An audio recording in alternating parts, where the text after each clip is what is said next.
Bonsoir à tous. À la une de ce journal, Yaoundé et Abuja se dirigent vers une harmonisation du cadre juridique pour le transfert des prisonniers présumés membres de Boko Haram afin qu'ils soient jugés dans leurs pays respectifs. Paul Biya et Muhammadu Buhari ont réaffirmé leur engagement à soutenir la force multinationale mixte jusqu'à l'éradication des mouvements terroristes dans le bassin du lac Tchad. Au terme de la visite d'État du président camerounais au Nigeria, son homologue et lui ont exhorté leurs gouvernements respectifs à organiser le plus tôt un forum d'affaires en vue d'exploiter le potentiel économique du Cameroun et du Nigeria. À suivre dans ce journal la réaction de Paul Biya sur l'indifférence du Cameroun au début de la guerre contre Boko Haram. Le gouvernement pourra-t-il tenir ses engagements dans la préparation des Coupes d'Afrique des Nations prévues cette année 2016 et en 2019? Les nouvelles sont loin d'être rassurantes. Les travaux de réhabilitation du stade Omnisport Amadou Ahidjo vont largement dépasser les délais fixés par la Confédération africaine de football. Une enquête dans ce journal met en lumière les problèmes qui minent ce chantier.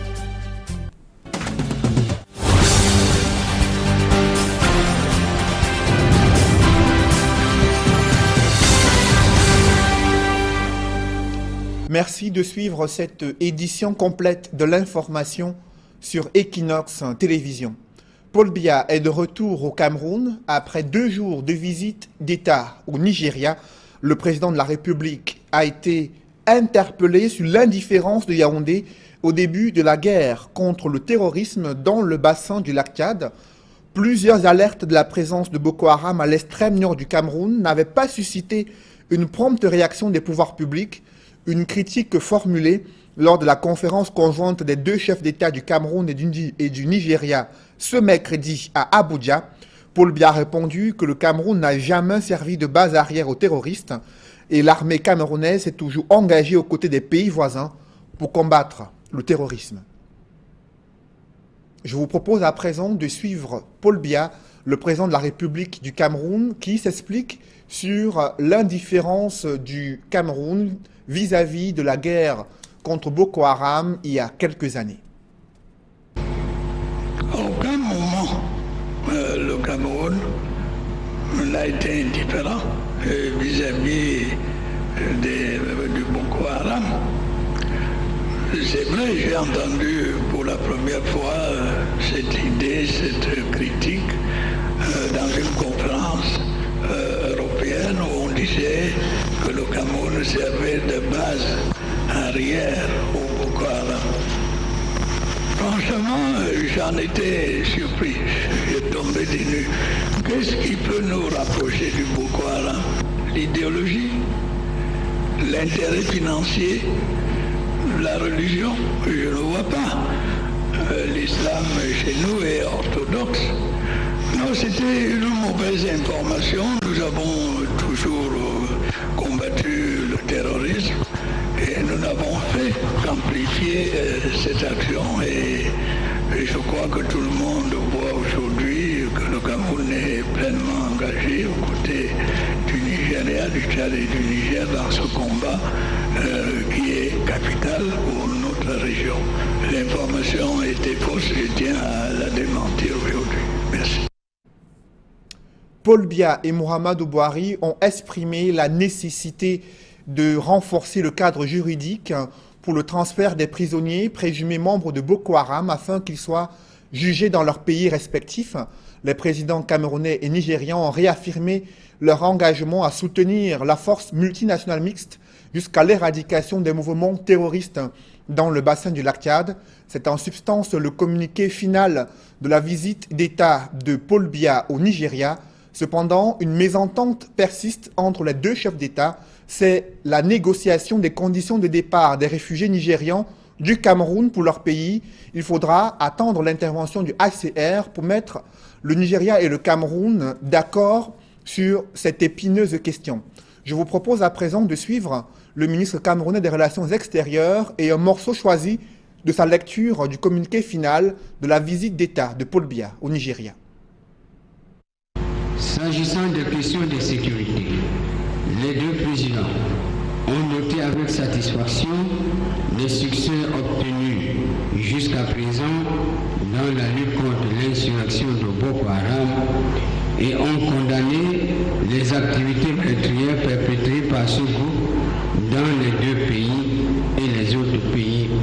bassin du lac Tchad. Les deux présidents ont salué les efforts déployés par les armées camerounaises et nigérianes dans le cadre de la force multinationale mixte, en particulier dans les deux opérations conjointes couronnées de succès menées récemment en Gaucher et Kouché à l'intérieur du territoire nigérian et les opérations de déminage en cours menées par les militaires des deux pays afin de mettre un terme aux activités des terroristes. Les deux présidents ont également réaffirmé leur engagement à continuer à soutenir la force multinationale mixte jusqu'à ce que le groupe terroriste Boko Haram soit éliminé. Ils ont également salué les discussions en cours sur le sort des membres présumés de Boko Haram arrêtés dans les deux pays et ont exprimé la nécessité de mettre en place un cadre juridique qui leur garantira un procès équitable et, le cas échéant, un transfert dans leur pays d'origine conformément aux meilleures pratiques internationales. Les deux dirigeants ont également convenu que la réunion tripartite entre les deux pays et le Haut Commissariat des Nations Unies pour les réfugiés devrait se tenir au plus tard en juillet 2016 à Abuja, en vue de s'entendre sur un cadre pour le retour en toute sécurité au Nigeria des réfugiés nigérians hébergés actuellement par le Cameroun. Au regard des faibles échanges commerciaux qui contrastent avec le potentiel économique du Cameroun et du Nigeria, les présidents de ces deux pays voisins ont exhorté leur ministre de l'économie à organiser le plus tôt un forum d'affaires Nigeria-Cameroun à Abuja, la capitale du Nigeria.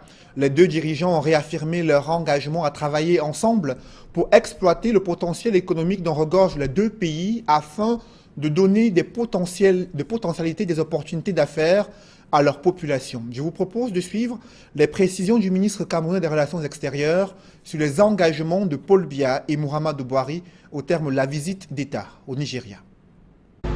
Les deux présidents se sont félicités de l'intérêt accru des investisseurs des deux pays pour leurs économies respectives.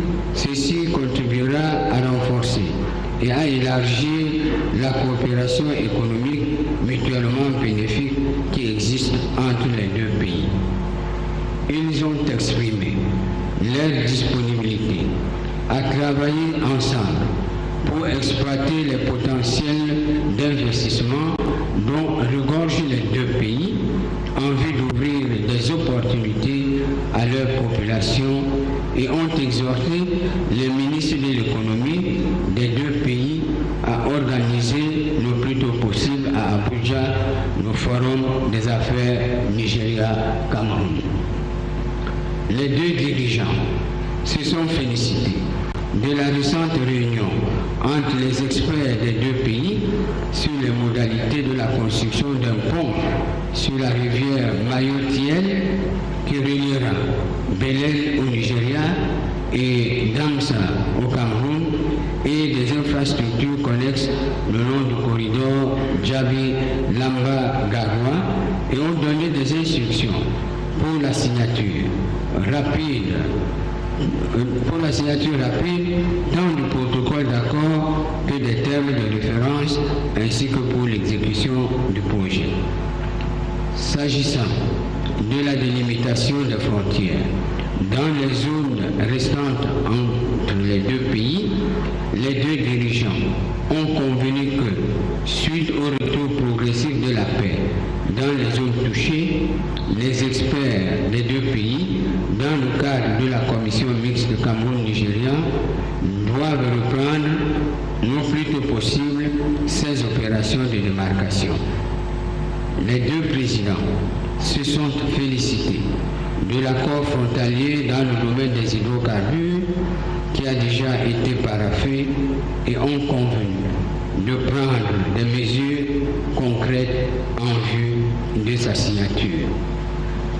Les deux présidents ont convenu de renforcer la commission conjointe Nigeria-Cameroun afin de lui donner plus de pouvoir en matière de coordination et de mise en œuvre de tous les accords et protocoles d'accord signés entre les deux pays en s'inspirant de l'exemple de la commission mixte Nigeria-Niger.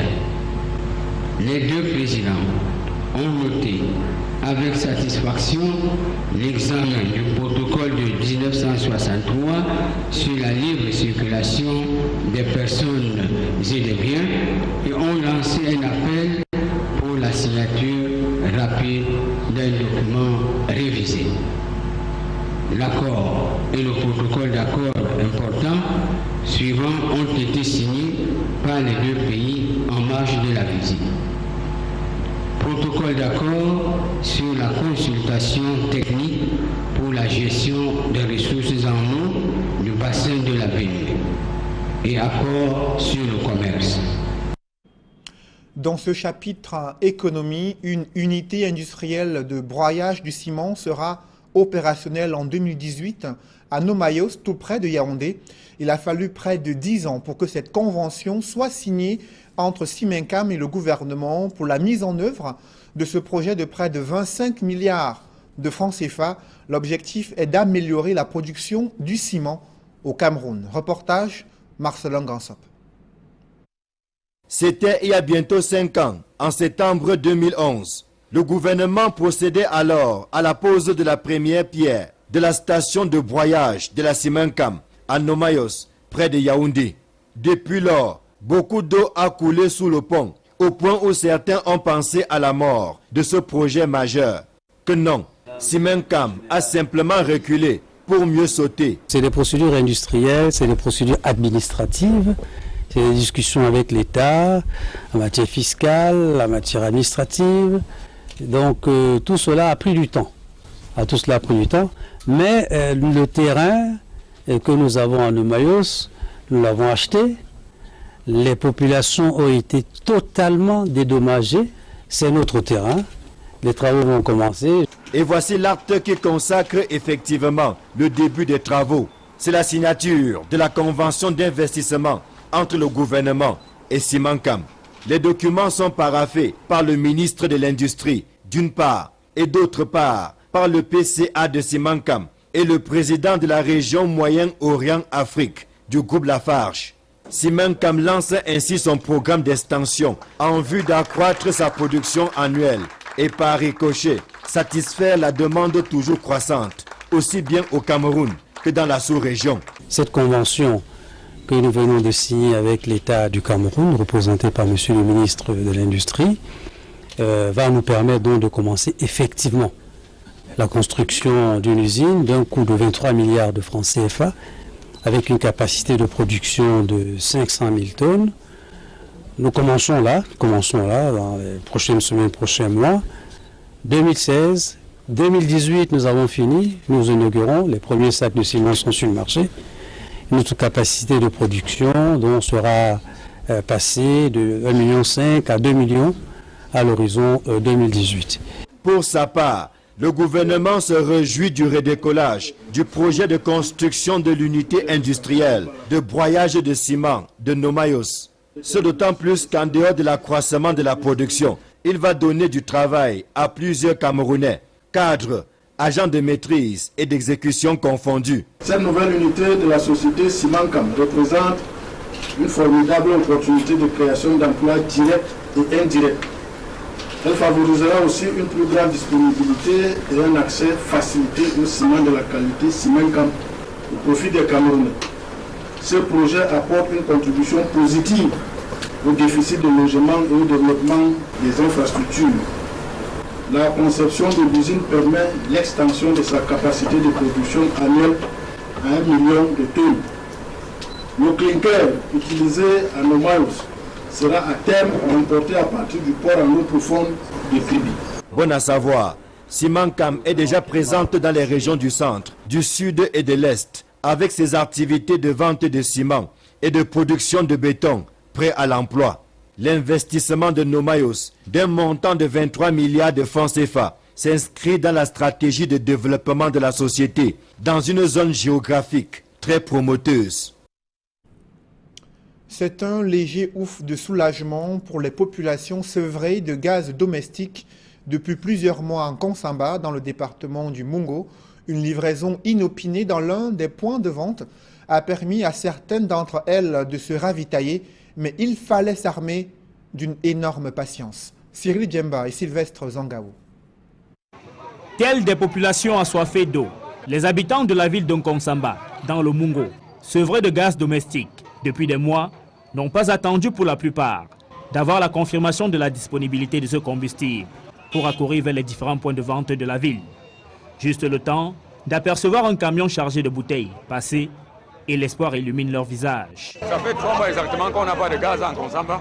On ne comprend pas pourquoi. On ne sait pas ce que ça signifie. Quand vous voyez dans une ville comme Konsamba, un chef-lieu d'un grand département où les gens sont en rang pour avoir du gaz, ça fait pratiquement 2 semaines où il y a pénurie. Les ménages ne font pas la cuisine parce qu'il n'y a pas pour les fonctionnaires, ceux qui résident ici, où il n'y a pas un endroit où on va acheter le bois de chauffage. C'est pas évident. Il y a ceux qui avaient garanti depuis plus d'1 mois. Et si moi-même j'avais su, je garantissais. Je devais aussi payer. Donc on est dans les factures non livrées. Donc nous sommes en attente d'abord qu'on serve aussi ceux qui avaient la facture non livrée. Il faut donc s'armer de patience devant l'unique point de vente approvisionné d'un Konsamba. Certains clients sont partis des villes voisines pour acheter du gaz. Je suis parti de Melon vers 8h30. J'arrive en Konsamba, je trouve une semi en train de décharger. Ce n'était pas facile pour y accéder. Mais j'ai déposé parce que j'étais avec 5 bouteilles.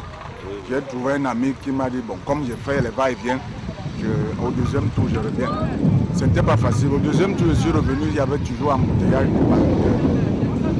des acheteurs. Je suis revenu ici.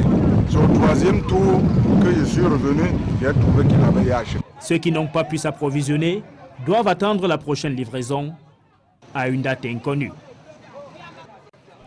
Au terme de sa tournée socio-économique, le gouverneur du littoral a appelé les fonctionnaires à améliorer le service public dans la région du littoral. Samuel Dieudonné Iva Adibois a également exhorté les populations à s'inscrire sur la liste électorale.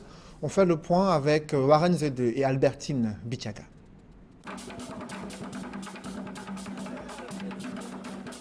C'est par l'arrondissement de Douala 1er que Samuel Dieudonné Iva-Adiboua, gouverneur de la région du littoral, a achevé sa tournée de prise de contact et d'animation socio-économique dans le département du Vouri.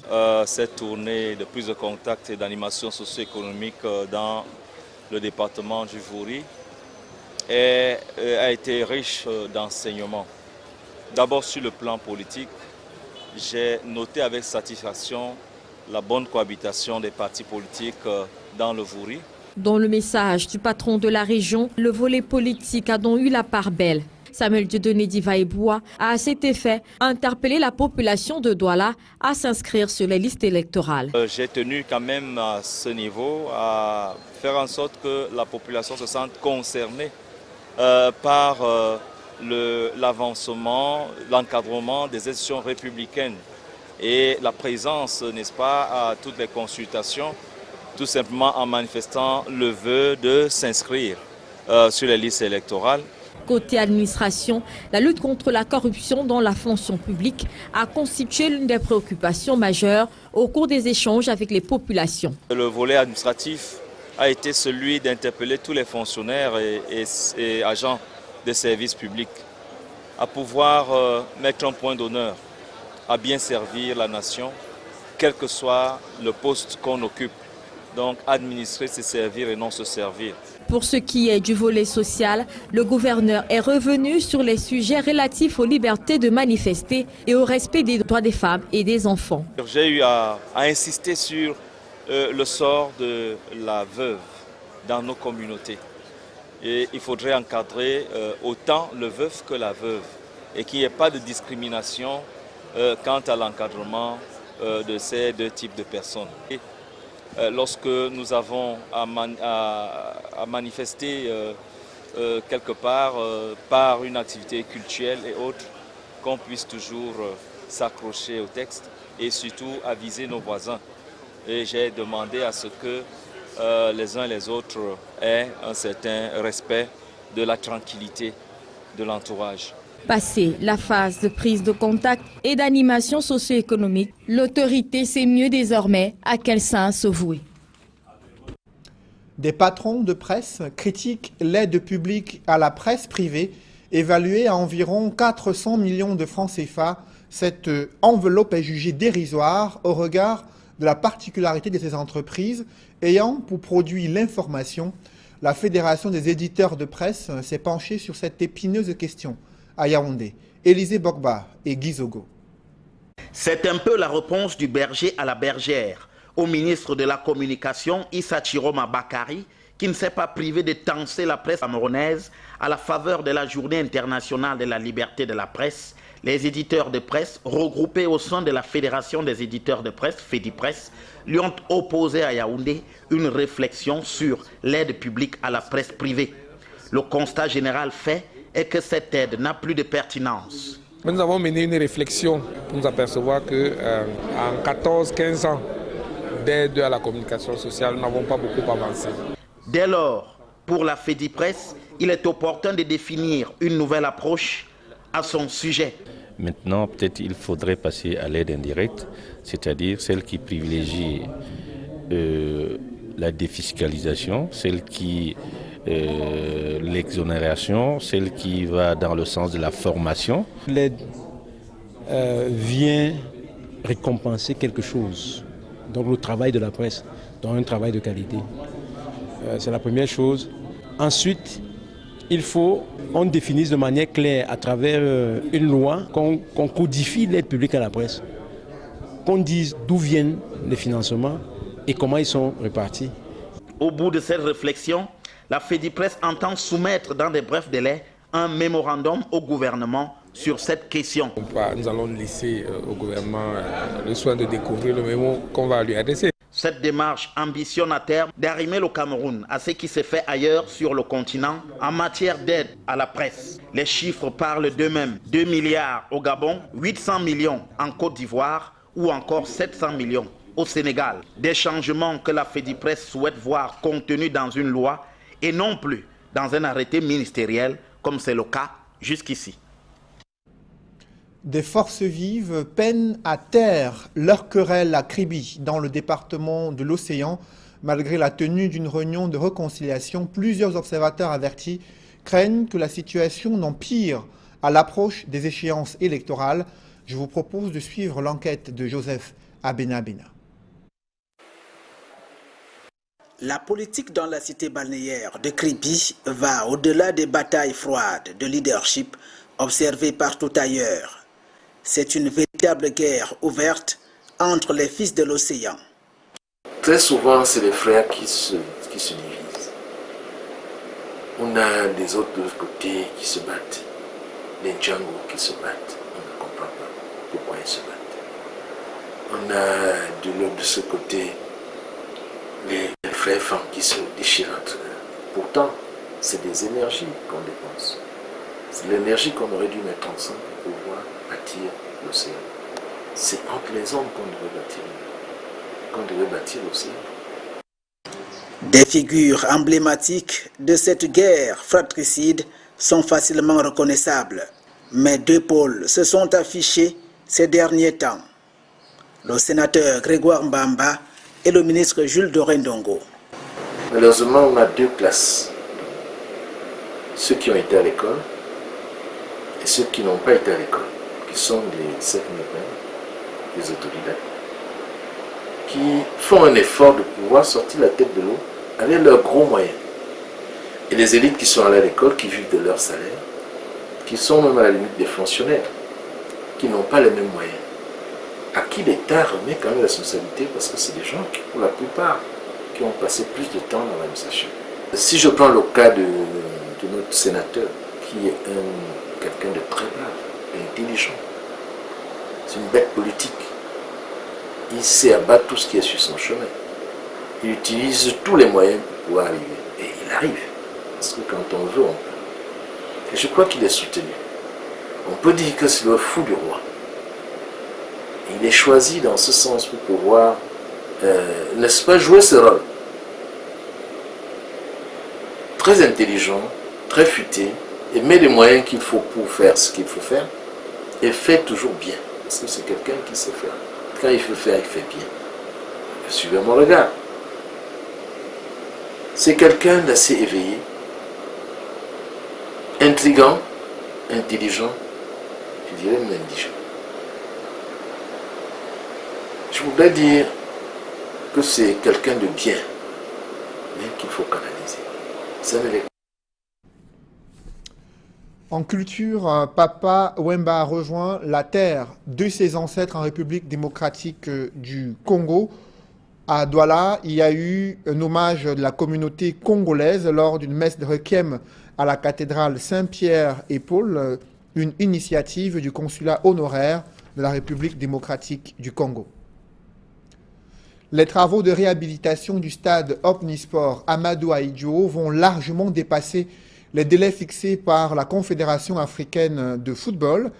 Des entreprises prestataires annoncent la fin des travaux en novembre 2016, soit 4 mois après le délai de la CAF. Une nouvelle pas du tout rassurante pour le Premier ministre. Philippe Moyan était allé toucher du doigt les problèmes qui minent ce chantier.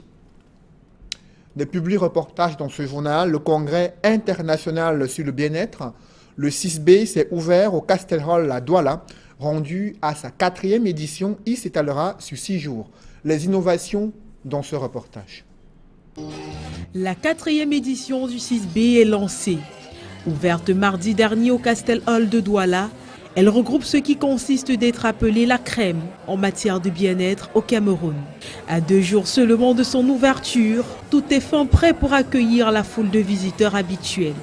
Effectivement, tous les exposants ont fini les installations et le flux de visiteurs démontre à souhait les réponses que le 6B apporte à toute la population de Douala, voire du Cameroun, en ce qui concerne la beauté et le bien-être. Pour cette édition 2016, de nombreux partenaires nouveaux ou anciens ont répondu présents à l'appel. Et nous sommes ensemble avec le 6B depuis la première édition.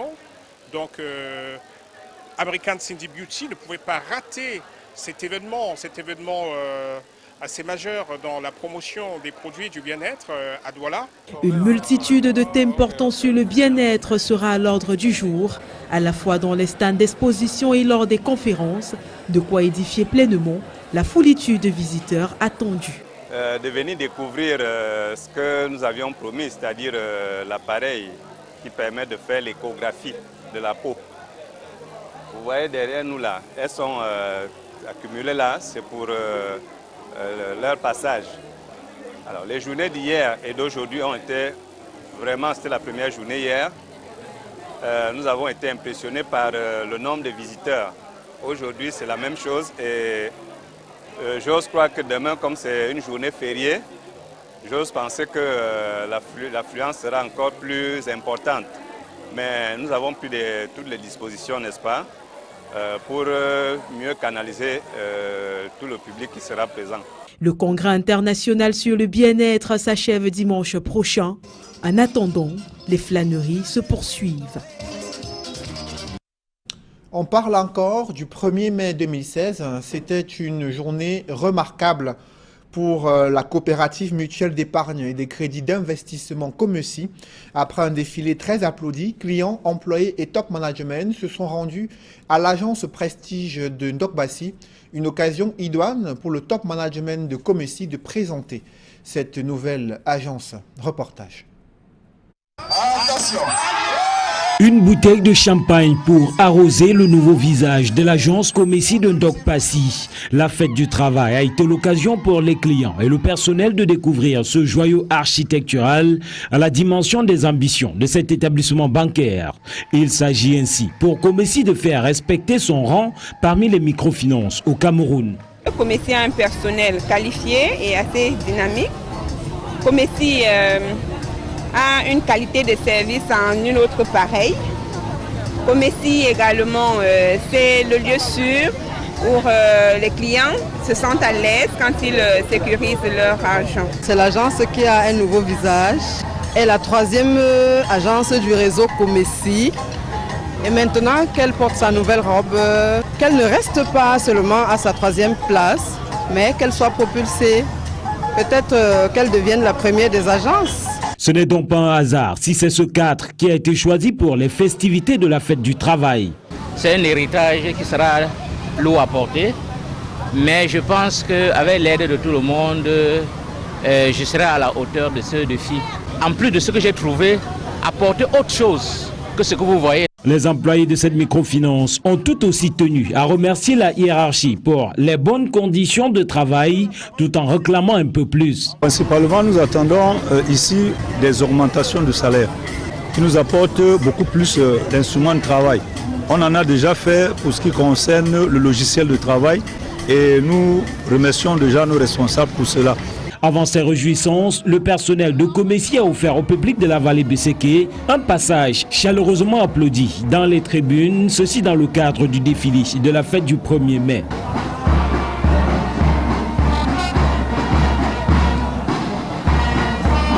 Autre articulation importante de la célébration de ce 1er mai à Comessi, la remise du certificat de l'excellence 2015 par le Club Afrique de l'émergence. C'est pour mon honneur de remettre à présent ce prestigieux prix de l'institution des microfinances de l'année 2015 pour le mois d'Afrique à M. Lucas Samo.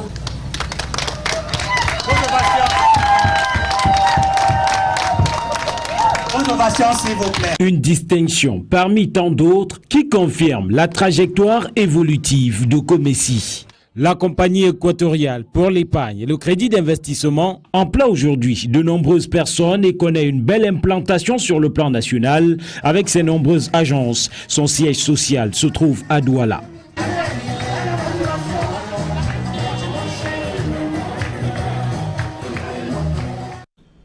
Mesdames, Messieurs, c'est la fin de ce journal. Merci de l'avoir suivi. Je vous souhaite une bonne soirée sur Equinox Télévision.